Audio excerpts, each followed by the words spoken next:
public speakerin tokko jechuudha. Yeroo inni jalqaba gara minbaraa yookiin ammoo gara iddoo sagantaatti ol ba'u namoonni isa dhaggeeffachuuf ta'an gaafii tokko isaan dura dhufa. Innis maal? Namni kun waan dubbatu kana jireenya isaa keessatti jiraataa jira moo akkanumatti mul'aa jira dhiyeetii gaafii keessa sammuu namaa keessa dhufa. Yoo gaafii isaanii kun lakkii kan ta'u taate sagalee kan ta'e qofa dhaga'aniiti dhiisanii jechuudha. Yoo immoo gaafiin isaanii eeyyeen kan ta'u taate deebisaan eeyyeen dhuguma namni kun akkasuma jaanii kan yaada yoo taate maalidha jechuudha. Dubbii kan kee dhaggeeffatanii gara hojiitti jijjiiranii qalbii isaanii guutuutti siif kennan jechuudha. Gurra isaanii osoo hin ta'eeti qalbii isaanii siif kennan. Kanaafuu wanta gaarii dubbachuu dandeenya. Wanta nullee jijjiiree namootallee jijjiiruu danda'u dubbachuu dandeenya. Garuu yoonif akkaataa nuti keessa jiru haalli nuti ittiin jiran yoonif gargar kan ta'u taate nulleen namoota silaa gara gaariitti nama yaamanillee akkanumatti haasa'an malee hojiitti jijjiiramuu jaaniitiin akka isaan namoota dubbachuu danda'an namoota silaa gara waan gaariitti nama yaamanillee sababa keenyaa kan jibsiisan gochuu dandeenya jechuudha. Kanaafuu dubbachuuf shaakala irra jirra. Qabxii akka dubbannu kana shaakala gochaa jirra waan ta'eef akkasumatti wantoota gaggaarii dubbachuuf yaaluu keenyaan duratti amaloota fofokkotaa as dura qabu. Ani akka nama dhuunfatti fakkeenyaaf amala baay'ee fokkotaa kan ta'e kan jijjiiramuu qabutu jira malee wantuma dubbatu kanarraa jechuudha. Amaloota kanas akkumaan dandeettii shaakala kiyyaa guddifachuudhaaf yaalii taasisaa jirutti amaloota kiyya kan jireenya kiyya akkan ani hin milkoofneef bufunatti ta'aa jiran kana hunda kanarraa kaasuudhaaf yaalii taasisuun qabaa jechuudha.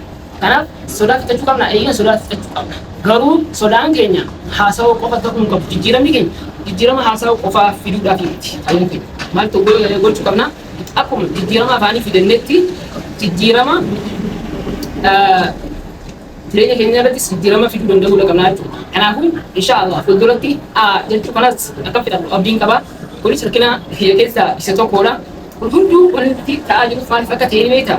Shaakala gochuu dhabuurraa, sodaachuurraa, akkaataa haasawaa beekuu wallaaluurraa akkasuma ammas muuxannoo waan hin qabneef malee waan biraatiif miti. Kanaafuu fakkeenyaaf amma osoo fiddanii as tatteessanii fuula kiyya dura akka kaameeraa inni dura taa'an osoo fuula keessa kiyya dura kan teessan taate asoonni baay'ee na dhufu. Garuu akka namni jirutti ta'anii fakkeessanii sammuu keessa fiddee haasa'uun hedduu ulfaata. Amma nuti asirratti shaakalli nuti gochaa jirru akkam akka ta'e hin beektaa? Dirqama waan nama hubachiisuudhaaf galma keessatti walitti qabnee fuula namoota arguun nu barbaachisu. Fuula kaameeraa dura taa'uun fuula namoota silaa galma tokko keessatti walitti qabdee haasoftuu caala.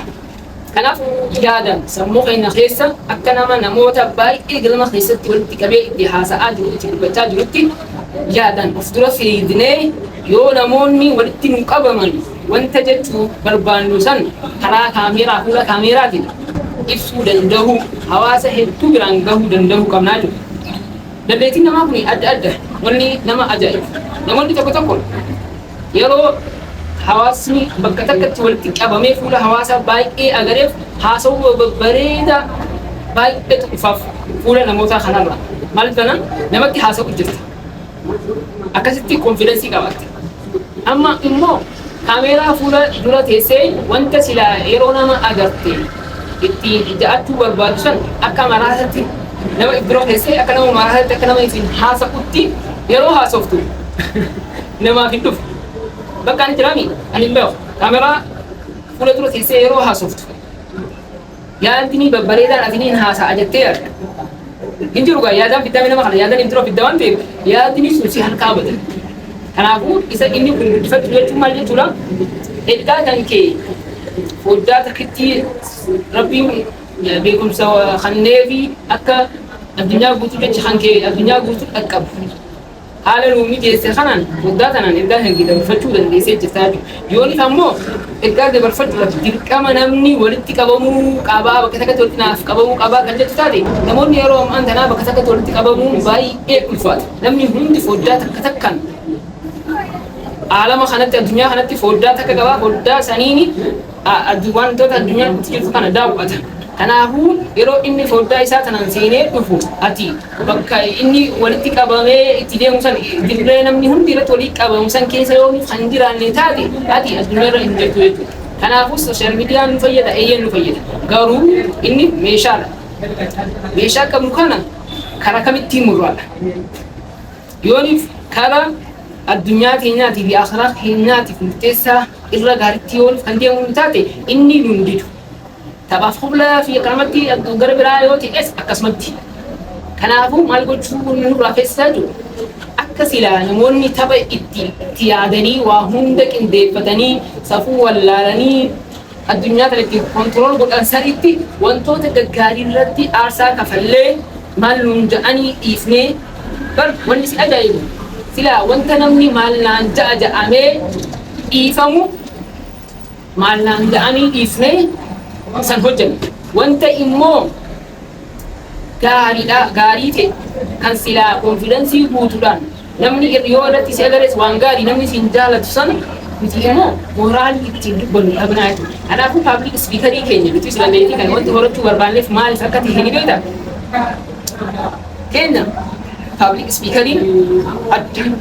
Paabliik ispiikarii akkanumatti wanta hundarratti usee afaan banu osoo hin ta'initti bilchina sammuu qabu. Paabliik ispiikarii bilchina sammuu qabu barbaada.